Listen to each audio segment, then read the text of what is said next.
Mateus 16, 13.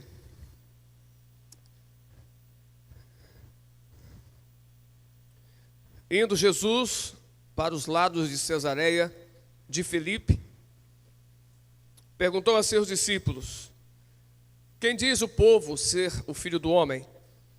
E eles responderam: uns dizem João Batista, outros Elias, e outros Jeremias, ou alguns dos profetas. Mas vós, continuou ele, quem dizeis que eu sou? Respondendo Simão Pedro disse: tu és o Cristo, o Filho do Deus vivo.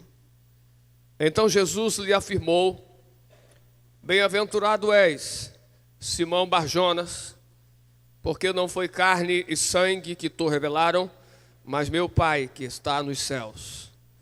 Também eu te digo que tu és Pedro, e sobre esta pedra edificarei a minha igreja, e as portas do inferno não prevalecerão contra ela. Amém, irmãos? Vamos ler juntos o versículo 18, bem forte. Também eu te digo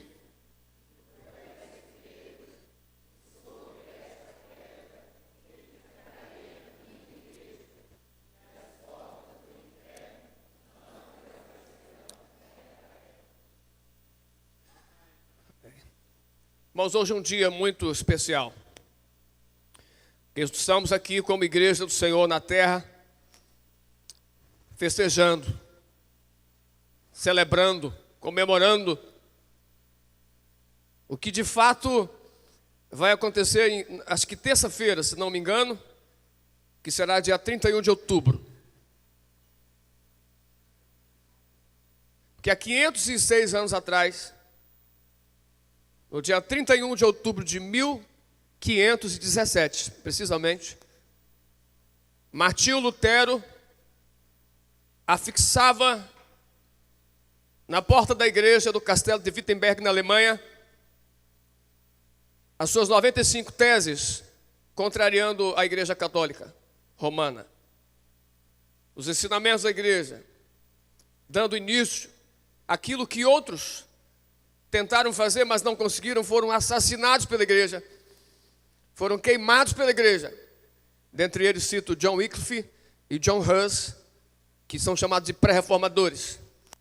Então nasceu esse homem chamado Martinho Lutero, e naquele ano de 1517, dia 31 de outubro, ele começa a grande reforma protestante que mudaria o mundo para sempre. E nós estamos festejando hoje, nesse culto da família. Hoje é culto da família na igreja presbiteriana do Placas, que todo último domingo do mês é culto da família e todo primeiro domingo de mês é culto de Santa Ceia. Possivelmente, domingo que vem, a Santa Ceia será de manhã. Estamos vendo isso. Provavelmente será de manhã, Santa Ceia, antes da escola bíblica, no momento da escola bíblica, tá bom? Mas temos essa agenda. Então hoje é culto da família, último domingo do mês. E neste culto da família, com a família reunida, nós festejamos 506 anos da reforma protestante. O presbítero Wellington já leu um texto preciosíssimo aqui. E eu li outro texto que o Senhor mesmo, o Senhor Jesus, o Senhor da igreja mesmo diz: as portas do inferno, sobre esta pedra edificarei a minha igreja. Versículo 18.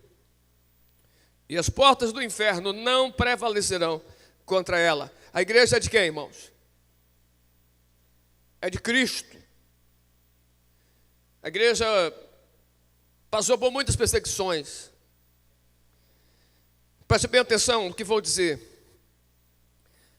A igreja, depois da morte de Jesus, ela começou uma perseguição sem fim.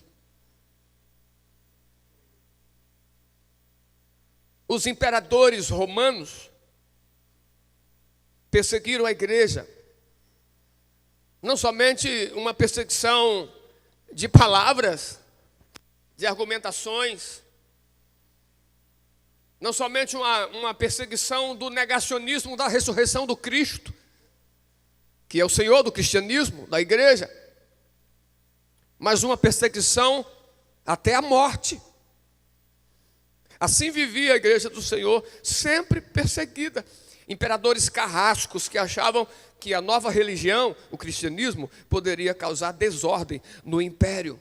Dentre esses imperadores carrascos, eu cito Nero, que perseguiu a igreja fortemente no ano de 64 depois de Cristo. Dentre eles eu cito Domiciano, que foi imperador no ano 81 até o ano 96 depois de Cristo. E Trajano, de 98 depois de Cristo a 117 depois de Cristo, foi imperador e perseguiu os cristãos. Especialmente esses 3 imperadores mataram os cristãos. Entregaram os cristãos para leões nos coliseus de Roma. Eram queimados, eram assassinados. Mas quando chegou no início do 4º século, presta bem atenção, no início do 4º século, depois de toda a perseguição, o império percebeu que não podia acabar com a igreja. Quanto mais se matavam os cristãos, mais eles se fortaleciam. Mas eles se animavam, eles morriam sorrindo. Os imperadores ficavam pensativos, como que eles morrem assim? Por essa religião nova. Como eles não prestam culto ao imperador para prestar culto a esse Jesus, esse Cristo deles, e eles morrem por isso. Então, no século IV, no início do século IV, a Roma, o império resolveu se juntar à igreja. Como diz o ditado, a gente não pode com o inimigo, junte-se a ele. Constantino era o imperador, pôs fim à perseguição aos cristãos e favoreceu o cristianismo. Mas espera aí, presta atenção, o cristianismo ainda não era a religião oficial do império. Mas agora, no início do século IV, Constantino assinou um decreto de que ninguém ia mais perseguir o cristianismo. Então havia liberdade de culto. Mas no final do 4º século, veio outro imperador. O imperador Teodósio, guarda o nome desse cara. É esse o nome. Teodósio proclama o cristianismo a religião oficial do Estado. Isso foi no final do 4º século. E do final do 4º século até o século XVI, a igreja andou em trevas. Eu fico todo arrepiado só de pensar nisso. Final do 4º século até o século XVI, a igreja andou em trevas. Não havia separação entre Estado e igreja. No começo o Papa não gostou muito, mas depois percebeu que era bom. Então a igreja estava junto com o Estado, cobrando das pessoas, não somente os dízimos, as ofertas, mas indulgências. Esqueceram a Bíblia. A Bíblia não era interessante. Às vezes era pregada na língua que o povo não sabia, não conhecia. Não havia estudo bíblico, não havia doutrina. Era a palavra do Papa. Era a palavra do império. Em uma época de escuridão total. É tanto que a igreja do século XIV, século XV é chamada a igreja, período das trevas para a igreja. Para o mundo inteiro. O mundo vivia em escuridão. Tem um texto de Rodolfo Kapler, muito interessante e breve, que eu quero ler para vocês sobre o que acontecia no século XIV, XV e XVI. Preste atenção agora. Olha aqui. A Europa Ocidental enfrentou crise agrária, fome e pestilências. A igreja de Roma era a detentora do poder e do controle sociais. E por estar corrompida em todas as instâncias, utilizava a situação adversa que o mundo enfrentava a seu favor. A igreja de Roma criou a doutrina do purgatório, que objetivava a construção da Basílica de São Pedro no Vaticano, naquela época, prometendo alívio para o mundo que enfrentava dor e morte todos os dias. Assim, os oficiais da igreja passaram a absolver as almas que se encontravam no purgatório por meio da venda de indulgências. Havia até mesmo alguns cambistas do perdão divino, como o famoso frade dominicano João Tetzel, que enquanto comercializava indulgências, cantava nas esquinas da Saxônia em tom de deboche. Ele dizia: quando uma moeda na caixa ressoa, uma alma ao céu voa. Quando uma moeda tilinta no fundo do cofre do gasofilácio, uma alma sai do purgatório e entra no paraíso. Assim dizia João Tetzel. Presta atenção aqui, naquele período, século 13, 14, 15, muitos homens e mulheres tementes a Deus dentro da igreja católica protestaram por uma reforma religiosa em suas estruturas. Como resultado, muitos morreram na fogueira, como já citamos o exemplo de John Wycliffe e John Hus, precursores da reforma. Mas com a chegada do século XVI, a degradação religiosa aumentou ainda mais.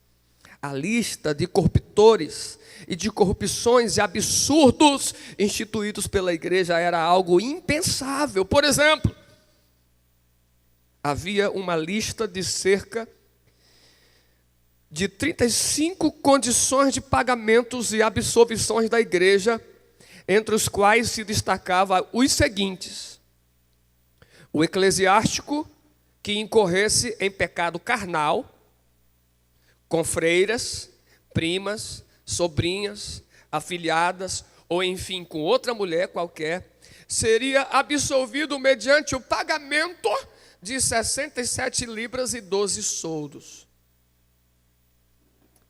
E se o eclesiástico, além do pecado de fornicação, pedisse para ser absolvido do pecado contra a natureza ou bestialidade, deveria pagar 219 libras e 15 soldos.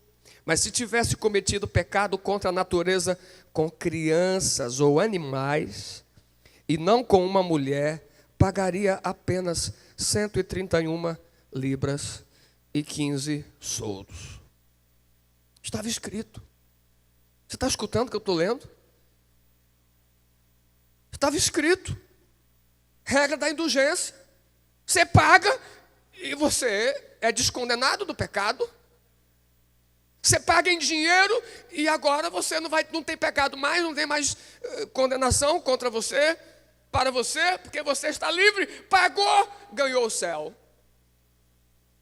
A igreja enriqueceu muito, o Estado enriqueceu muito. Em meio àquele mar de adulterações e imoralidades, no dia 31 de outubro de 1517, um monge agostiniano, Martinho Lutero, afixou na porta do castelo de Wittenberg 95 teses contra o Papa Leão X, dando início a um debate acadêmico que eclodiu na Reforma Protestante. Em 1521, Lutero foi levado à cidade de Worms e, diante da cúpula religiosa oficial, foi intimado a renegar as suas 95 teses. Entre outros escritos que afrontaram a igreja, mesmo diante da morte, correndo o risco de ser jogado na fogueira, como outros foram jogados pré-reformadores. Lutero protestou, reafirmando a sua posição diante dos poderes e das autoridades. Ele exclama: a menos que seja convencido pelo testemunho das Escrituras, ou por uma razão clara, sou limitado às Escrituras que citei, e por minha consciência cativa a palavra de Deus, não posso agir de outra forma. Esta é a minha posição, que Deus me ajude. Amém. Lutero não voltou atrás. E como fruto de sua coragem, inúmeras reformas protestantes surgiram na Europa e transformaram radicalmente não só o mundo religioso da época, mas também a cultura, as artes, a política, a educação, a economia, a ciência, estabelecendo o nascimento do chamado mundo moderno. Irmãos, como Deus é maravilhoso. Deus utilizou homens na história para trazer luz ao mundo perdido. O tempo em que a igreja se torna a religião oficial era para ser diferente. Mas Jesus já havia predito que o poder da igreja não está em tronos terrenos.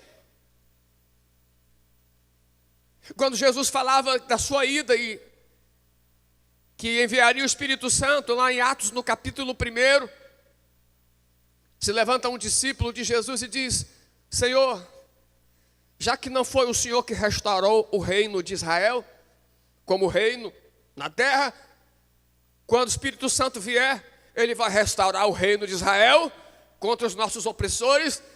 O Senhor Jesus respondeu catedraticamente para aquele discípulo, dizendo: não vos compete conhecer tempos ou épocas que o Pai reservou pela sua exclusiva autoridade, mas recebereis poder ao descer sobre vós o Espírito Santo, e sereis minhas testemunhas, aqui, ali e acolá, e até os confins da terra.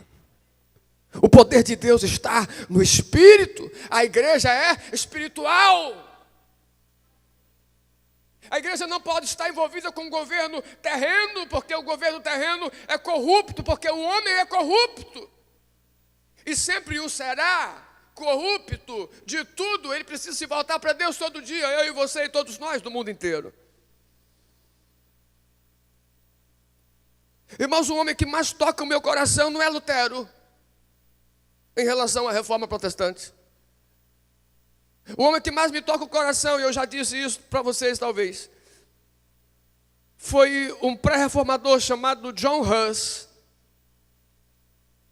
Ele escreveu muitas coisas contra a igreja, os erros da igreja. Ele não queria, assim como Lutero nunca quis, dividir a igreja. Dividir a igreja nunca foi coisa de Deus, para falar a verdade. Se alguém um dia dividir a igreja, agiu por Satanás. Não se divide igreja. John Huss escreveu muitas coisas contra a igreja, mas queria reformá-la, queria melhorá-la, dizendo: gente, isso está errado. Gente, nós não podemos fazer isso. O culto está, nós perdemos, a Bíblia foi perdida, não está certo isso que nós estamos fazendo. Ele estava lá na liderança da igreja e cobrava isso. Eu acho lindo quando ele foi para o julgamento e a igreja católica romana disse: ô John Huss, você tem que negar os seus escritos e queimar os seus escritos, que está por toda parte, todo mundo está comentando que você está escrevendo contra a igreja, contra o clero. Ele disse: eu não posso. Então a partir de agora você vai estar excomungado, seu nome está apagado do livro da vida, você perdeu agora a salvação, porque a igreja, segundo eles, a igreja é detentora da salvação, e a partir de agora vamos excomungar você e vamos te condenar à fogueira em praça pública. E ele deu um grito lá no meio, igual o Ariel grita aqui no meio do culto. Ele disse: eu me absolvo em nome de Cristo. Foi para a fogueira. Foi para a fogueira, morreu em praça pública, e alguns historiadores dizem que ele morreu cantando um hino na fogueira em praça pública. Alguma parte do hino dizia: então com certeza John Huss não morreu na fogueira sorrindo, morreu sentindo dor, mas morreu afirmando e reafirmando a sua fé numa igreja livre, numa igreja luz do mundo e sal da terra, que estava perdida. Quando ele estava morrendo, John Huss falou uma frase inesquecível. Ele disse: vocês podem matar a mim, mas daqui a 100 anos, Deus vai levantar um do qual vocês não poderão matar. Ele errou por 2 anos, porque 102 anos depois que John Huss falou isso, nascia Martinho Lutero. O Senhor cuida da sua igreja. as portas do inferno não prevalecerão contra a igreja do Senhor. O que foi a reforma protestante? Primeira coisa, a reforma protestante, escreva aí, escreva. A primeira coisa que a reforma protestante foi, para você entender, foi a volta à Escritura Sagrada. A igreja havia se perdido, a Bíblia não existia mais, não era lida nos cultos, não havia leitura bíblica, não havia pregação da palavra. Como pode? A Bíblia, irmãos, é a regra de fé e prática. Hoje de manhã, lá na classe de batismo, nós falamos um pouquinho do Salmo 119 com os meus irmãos da classe de batismo. E não lembro o versículo, eu acho que é o 57, se eu não me engano. 97. Obrigado. O versículo 97, o salmista diz: quanto amo a tua lei, Senhor, ela é a minha meditação todo dia. Aí eu falava para os meus alunos da classe de batismo que assim como o trem tem o trilho, se ele não tiver trilho, o trilho quebrar, ele vai descarrilhar e ele vai acontecer um acidente terrível. O trem precisa de trilho. Embora seja um trânsito livre entre as colinas, os bosques e campinas, mas o trem precisa de trilho. Falei também do avião. A gente pensa que o avião que voa lá no céu bonito, que o avião é um trânsito livre. Não é. Todo avião tem conexão com a torre, não é trânsito livre coisa nenhuma. Se o piloto sobe um pouquinho mais, ou desce um pouquinho mais, ou está num local que não deve, tem um fluxo de trânsito aéreo ali, que a torre de comando diz: piloto, comandante, suba tantos pés, desça tantos pés, essa rota não pode, porque pode haver colisões de aviões. Quem já foi no aeroporto de Brasília sabe como é que funciona lá, os aviões descendo, subindo toda hora sem parar, aí na fila para subir, na fila para descer. O meio de transporte mais livre do mundo, que é o avião, tem regras. Pois a igreja havia perdido as regras. Pois a igreja havia perdido a Bíblia. Então a reforma protestante é a volta à Escritura Sagrada. Paulo, quando escreve a Timóteo, no capítulo 3, versículos 16 e 17, ele diz: meu filho, toda a Escritura é inspirada por Deus e útil para o ensino, para a repreensão, para a correção, para a educação na justiça, a fim de que o homem de Deus seja perfeito e perfeitamente habilitado para toda boa obra. Então, se eu não conhecer a Bíblia, eu não sei o que Deus quer. Escute aqui, irmãos, presta atenção. A Bíblia não é um livro de ordenanças de um Deus malvado, que por uma vontade própria, onipotente, muito poderoso Ele quis nos humilhar, nos dando mandamentos que são difíceis de serem cumpridos. Não é assim que funciona. Talvez para alguns ateus seja assim, mas para nós que cremos no Senhor e sabemos que a verdade funciona da seguinte maneira. Olha aqui. Deus nos amou, então Ele nos deu a Bíblia, para que a gente possa ver na Bíblia o que agrada a Ele, para que a gente possa ler na Bíblia o que agrada ao nosso Pai Celestial, aquilo que deixa Ele satisfeito. Então a Bíblia é o manual para nós obedecemos ao nosso Deus e sermos abençoados, porque diz lá em Isaías capítulo 1, versículo 19: se quiserdes e me ouvirdes, comereis o melhor dessa terra.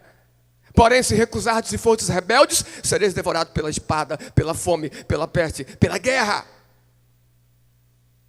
Se quiserdes e me ouvirdes, comereis o melhor desta terra. É a Bíblia, é a palavra de Deus.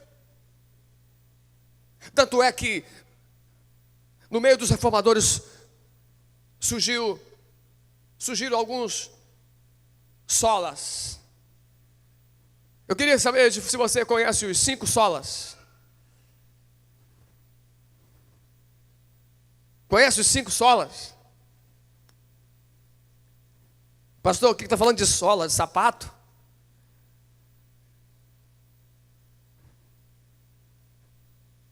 Sola, escritura. Significa somente A Escritura é a palavra de Deus.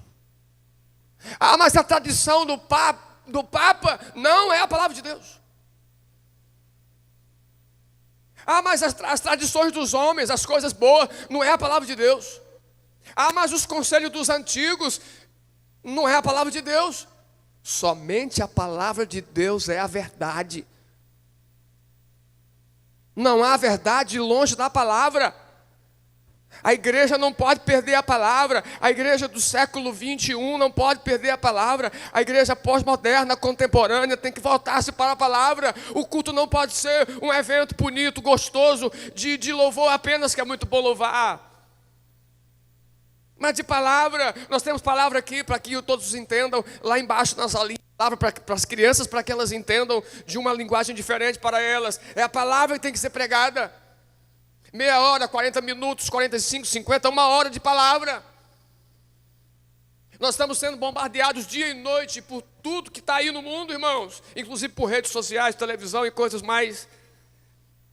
E precisamos nos alimentar da palavra viva e verdadeira de Deus.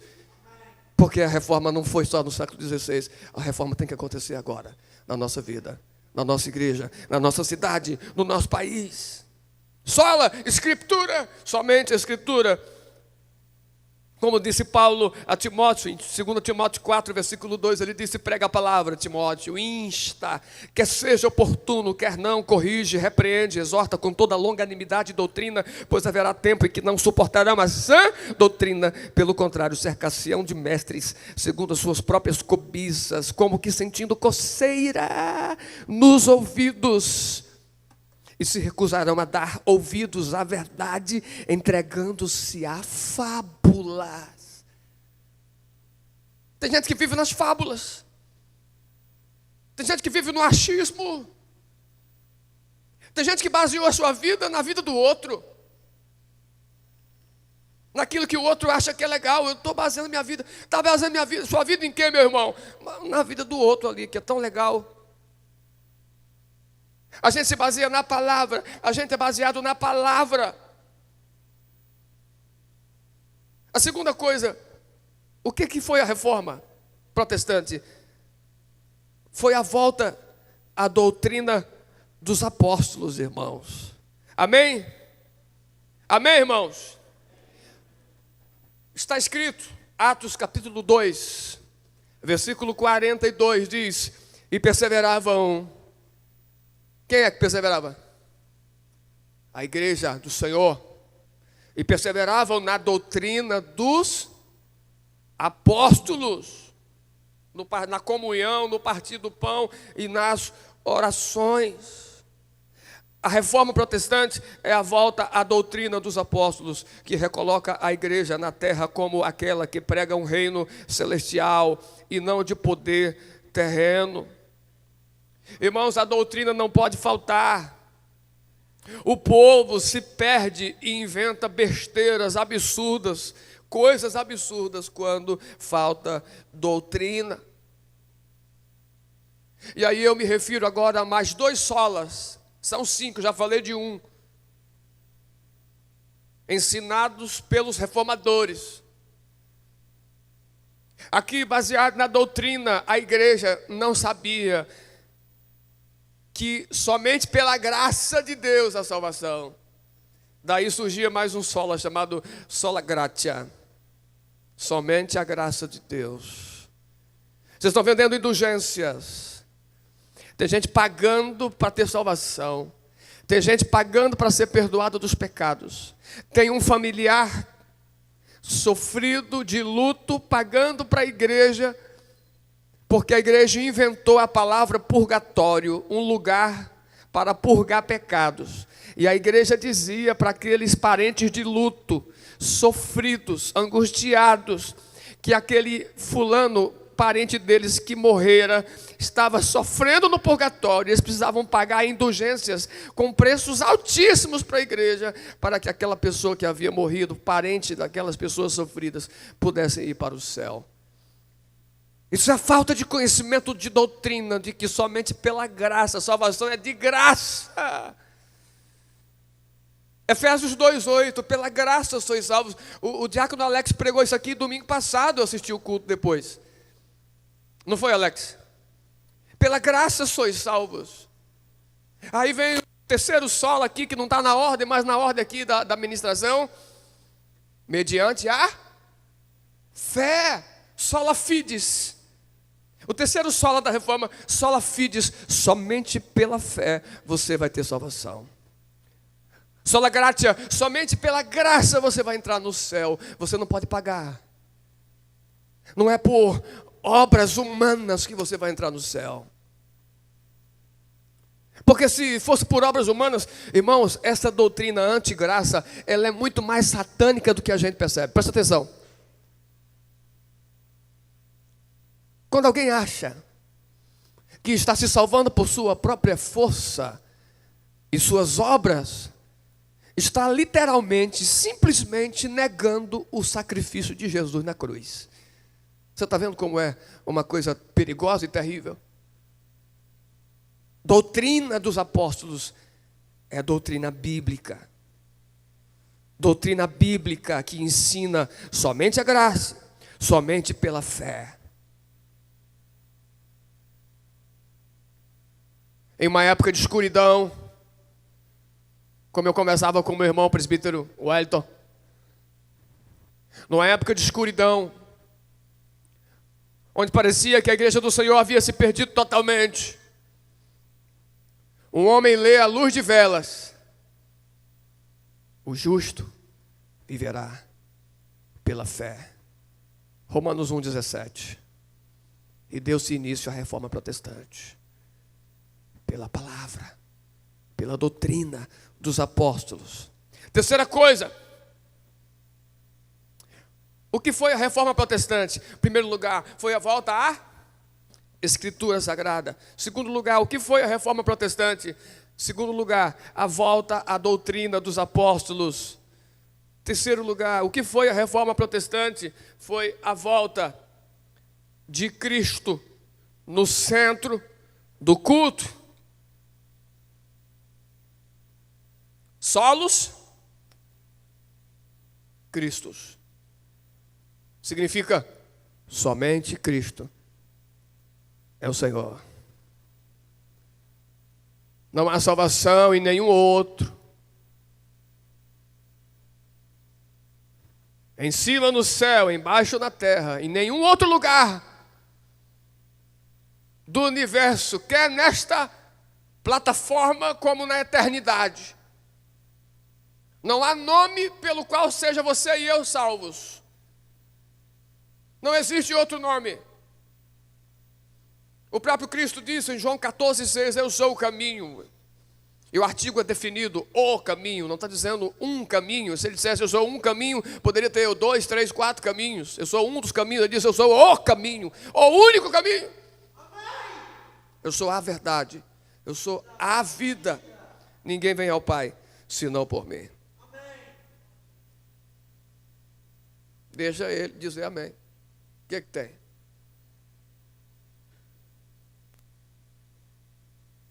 Eu sou o caminho, a verdade e a vida. Jesus. Somente Cristo. Jesus. Então, irmãos, a reforma protestante é a volta de Cristo no centro do culto, como o único Senhor e Deus, digno de toda adoração. E aqui tem mais um sola. Quando a gente fala de Cristo como o Senhor no centro do culto, da adoração, a gente lembra de qual sola? Soli Deo Glória. Somente a Deus glória. Glória somente a Deus. A Bíblia diz que porque dele, por meio dele e para ele são todas as coisas.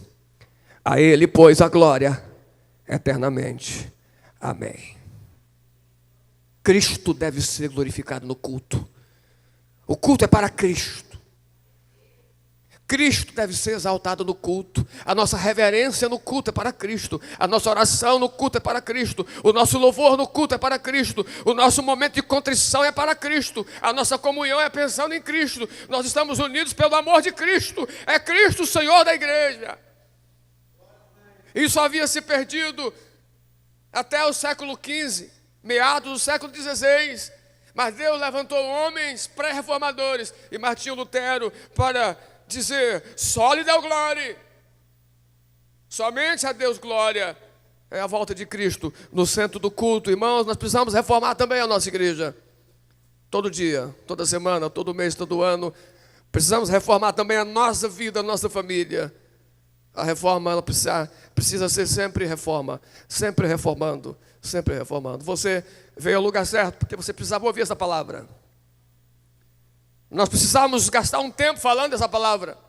E eu encerro em quarto lugar, irmãos. O que foi a reforma protestante? A reforma protestante é a volta da igreja sendo a luz do mundo. Amém? A volta da igreja sendo a luz do mundo. Momento que a igreja medieval estava mais ativa, como que era chamado o período? Idade das trevas. Idade das trevas. Idade das trevas para tudo, irmãos, inclusive. Idade das trevas para tudo, no sentido de todas as coisas. Eu li aqui um texto agora há pouco, falando que no desenrolar da reforma protestante o mundo mudou. Liberdade, a economia, a política, a cultura, as artes, a educação, tudo mudou. A própria igreja.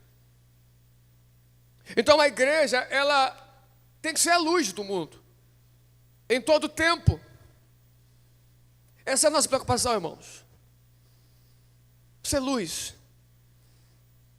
Essa é a nossa preocupação, irmão, ser um canal de bênção a começar desse bairro. Às vezes a nossa indiferença nos faz pecar contra Deus. A indiferença significa a gente ver alguém sofrendo e não ligar e não fazer nada. A indiferença significa a gente ver que alguém precisa de Cristo, está morrendo sem Cristo e a gente não faz nada. A gente não se importa, a igreja não se importa. A igreja está preocupada com os seus problemas internos. Cada irmão está preocupado com a sua vida, com a sua casa, com o seu emprego, com o seu trabalho, com os seus sonhos, com as suas metas, batendo meta a cada ano que passa, sofrendo, ficando com os cabelos brancos ou sem cabelo. Mas nós fomos plantados nesta terra para dar a nossa vida a favor da igreja, como fez John Wycliffe, John Hus e Martinho Lutero, e dentre outros que morreram por amor a Jesus. Ser testemunha, ser mártir de Cristo. Mas o que nós vemos hoje na terra, irmãos, ontem me mostraram um vídeo, eu fiquei estupefato, nunca mais tinha falado essa palavra que eu gosto muito. Ontem eu fiquei estupefato, presbítero Fernando. Me mostraram um vídeo, disseram assim: pastor, olha essa igreja aqui. Eu ouvindo um som, uma batida. Uma batida, só um pouquinho, uma batida. Aí eu olhei, quando eu olhei, irmão, tudo preto, igreja pintada de preto por dentro, agora é a moda. Você pintaria a igreja aqui de preto? É tão bonita essa cor, né? Igreja toda pintada de preto por dentro, uma fumaça subindo, irmão. Uma fumaça subindo assim, parando no meio do pessoal, e umas poucas luzes assim, girando. Eu disse assim: é melhor ir numa boate. É. As pessoas precisam ter noção de onde elas estão. Se uma pessoa comum, qualquer aqui do mundo, quiser ir numa boate, ela tem uma opção. Ela vai na boate. Quem vai obrigar ela a não ir? Quem vai impedi-la de ir na boate? Ela quer ir, é um lugar público. Mas a pessoa precisa saber que a igreja é um lugar diferente, é um lugar de reverência, é um lugar que transmite luz. Então, quando a pessoa quiser ir na igreja, ela tem que ir na igreja. Quando ela quiser ir na boate, ela tem que ir na boate. Tem que ter diferença dos dois lugares. Mas parece que agora estão fazendo de igrejas boates, para chamar o povo que ia para a boate, para a igreja. E às vezes o pai só deixa se for para a igreja. Só que o pai e a mãe não sabem que a filha adolescente está indo para uma boate. Mas que tem uma placa chamada igreja, não sei das quantas lá na frente. Irmão, isso é muito sério. Nós não podemos engolir isso. Só o fato de ficarmos calados diante desse erro, nós estamos colaborando com o erro. Protestante, reforma protestante é protestar, é falar do que está errado, é dizer isso está errado, isso não está certo, eu não concordo com isso, eu não aceito isso. Vocês não podem chamar isso de igreja de Deus. A igreja presbiteriana se levanta contra isso.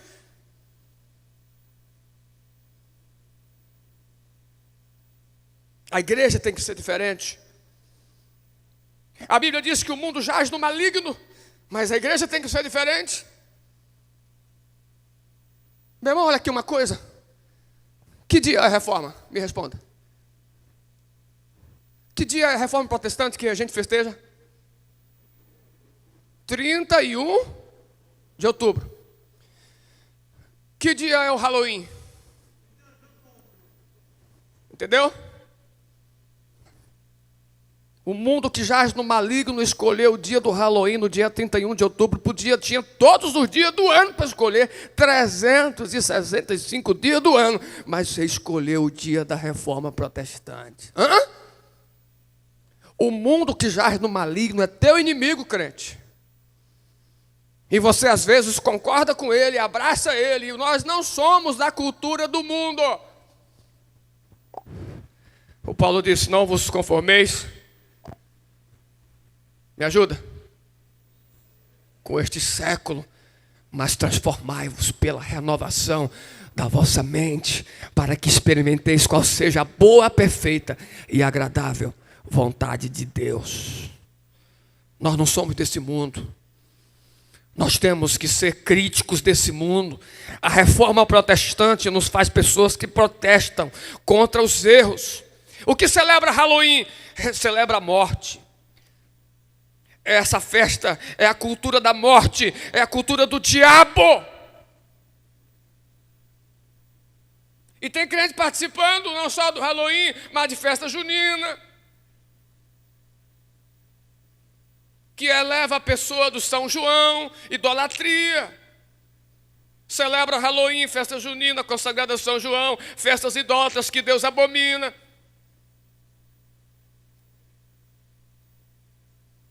A Bíblia diz que a idolatria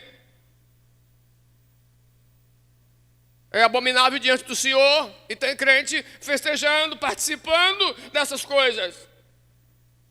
Irmãos, a reforma protestante não pode ser um dado histórico para nós. Escute isso, a reforma protestante não é para ser bonita. No tempo que aconteceu, no século XVI. A reforma protestante é uma atividade prática, constante, todo dia, na rua, em casa, no trabalho, na escola. Famílias cristãs vivendo na terra, protestando contra os erros do mundo, como igreja que é sal da terra e luz do mundo.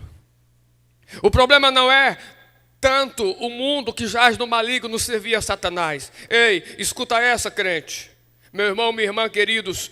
O problema não é tanto o mundo que jaz no maligno servir a Satanás. Eles já estão com Satanás. O problema é a igreja que deveria ser luz e muitas vezes não é, ainda nos dias atuais. Agora eu encerro.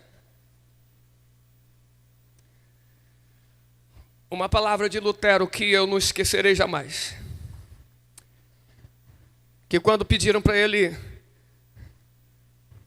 desdizer, quando pediram para ele negar tudo aquilo que ele havia dito e escrito, as 95 teses contra os erros da igreja, tem uma palavra inesquecível na argumentação dele. Ele disse: eu não posso ir contra a minha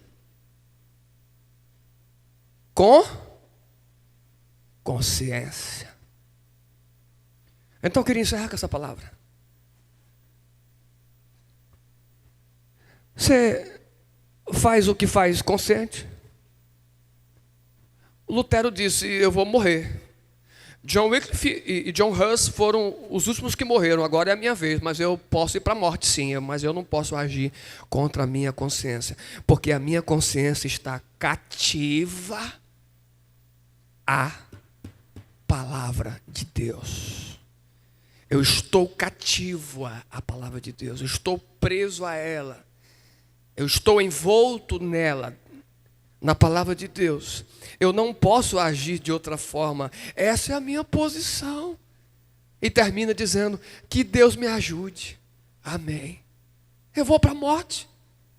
Eu vou. Que Deus me ajude. Como vai a minha e a sua consciência diante dos nossos erros?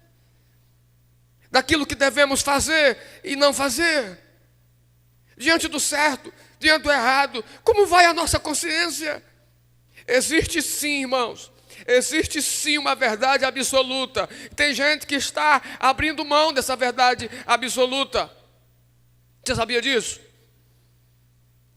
Eu já ouvi da boca de crente dizendo isso. Da boca de crente dizendo isso, que não existem verdades absolutas. Credo!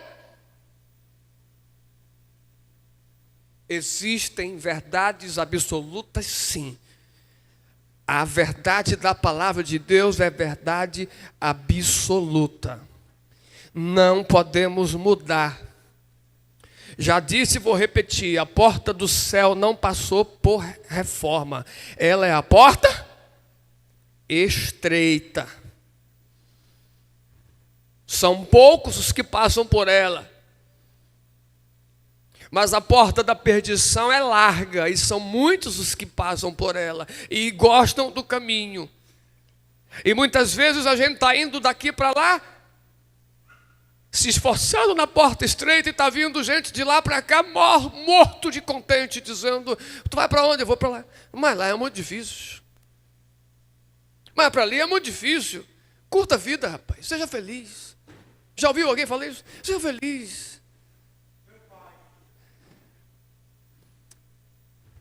Irmãos, existem sim verdades absolutas, e a igreja precisa fincar suas raízes na palavra, fincar suas raízes em Cristo, fincar suas raízes na doutrina dos apóstolos, fincar suas raízes nas suas convicções, porque tudo isso é uma questão de consciência. Nós sabemos o caminho, vamos andar por ele. Nós sabemos o caminho, não vamos andar por ele. É questão de consciência, porque somos sábios. Que Deus te abençoe. Reforma, sempre reformando. Sola fides, somente a fé. Sola gratia, somente a graça. Somente a graça. Sola escritura, somente a escritura. Solo Cristo, somente por Cristo a salvação. Só lhe deu glória, somente a Deus, glória eternamente. Amém. Vamos orar nessa hora.